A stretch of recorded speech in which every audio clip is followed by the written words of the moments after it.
ಕಾಂಗ್ರೆಸ್ ಹಾಗೂ ಬಿಜೆಪಿ ಪಕ್ಷ ಭ್ರಷ್ಟಾಚಾರದಲ್ಲಿ ಮುಳುಗಿದ್ದು ಜೆಡಿಎಸ್ ಪಕ್ಷವು ಜಾತ್ಯತೀತ ನಿಲುವನ್ನು ಕಳೆದುಕೊಂಡು ಬಣ್ಣ ಬದಲಾಯಿಸುವ ರಾಜಕೀಯದಲ್ಲಿ ತೊಡಗಿಸಿಕೊಂಡಿದೆ.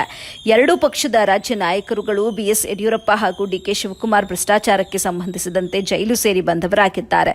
ನಿಜವಾದ ರಾಮರಾಜ್ಯ ಜನರ ಸಂಕಷ್ಟಗಳಿಗೆ ಸ್ಪಂದಿಸುವ ಪ್ರಾಮಾಣಿಕ ನಾಯಕತ್ವದಿಂದ ಮಾತ್ರ ಸಾಧ್ಯ.